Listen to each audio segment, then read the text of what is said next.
নমস্কার, আপনারা দেখেছেন কয়েকদিন আগে গত 18 তারিখ ভয়ঙ্করভাবে নৃশংসভাবে ময়মনসিংহের যে এই দীপু দাসকে যেভাবে হত্যা করা হয়েছে মিথ্যা ধর্মীয় অনুভূতির গুজব রটিয়ে, এবং হত্যা করার পরে তাকে প্রচন্ড মারধর করে, তাকে উলঙ্গ করে, তাকে গাছের সাথে উল্টো করে ঝুলিয়ে অপমান করে, অপদস্থ করে, এবং তারপরে তাকে জ্বালিয়ে দেওয়া হয়েছে।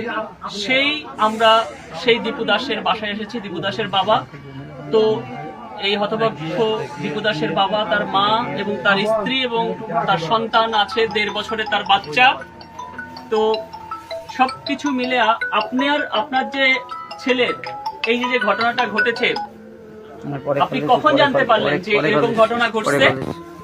আমি 7:30 8টার সময়। এবং আপনি তারপর শোনার পরে আপনি রওনা দিয়েছিলেন, আপনি এর আগে বলেছিলেন, এবং যাই আপনি পান নাই আপনার ছেলেকে। আচ্ছা, আপনার ছেলেকে যেভাবে নৃশংসভাবে হত্যা করেছে আপনি তো ভিডিওতে দেখেছেন। আপনি এখন কি চান? আমি এটা বিচার চাই। আচ্ছা, বিচার চান কার কাছে? রাষ্ট্রের কাছে চান। তো আমরা চাই তার বিচার হোক সেই দীপু দাসের হত্যার, এবং ক্ষতিপূরণ দেওয়া হোক। আমরা রাষ্ট্রের কাছে মানুষের এরকম এই পরিবারের উপার্জনক্ষম ব্যক্তি সেই দীপু দাস তাকে হত্যা করেছে, আমরা রাষ্ট্রের কাছে, সরকারের কাছে 10 কোটি টাকার ক্ষতিপূরণ আমরা দাবি জানাচ্ছি।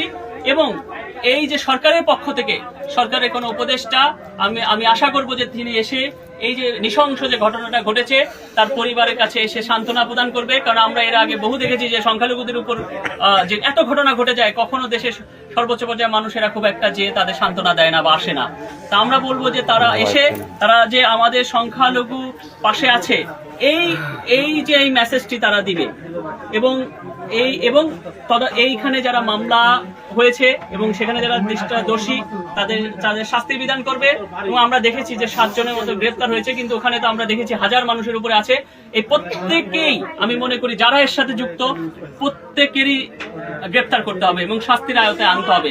কারণ এরকম নৃশংস ঘটনা, আমরা চাই যে এক মায়ের বুক খালি হয়েছে, এরকম আর যেন কোনো মায়ের বুক খালি না হয়। আপনারা দেখেছেন যে তার স্ত্রী কিভাবে কাঁদছে এবং পুরো পরিবারটা ধ্বংস হয়ে গেছে। এবং আমি শুনলাম এখানে আসার পরে যে আমি অবাক হলাম যে তা এরকম নৃশংসভাবে একটা হত্যা করার পরে আমরা জানি কি যে মৃত্যুর পরে মানুষের কোনো বিদ্বেষ থাকে না। সে মৃত্যুর পরেও যেভাবে তার লাশকে সেখানে মাথায় বাড়ি দিচ্ছে, আমি দেখলাম যে আগুন লাগানোর পরে পড়ে গেছে তার দেহটা, তারপরও মাথার উপর বাড়ি মারছে।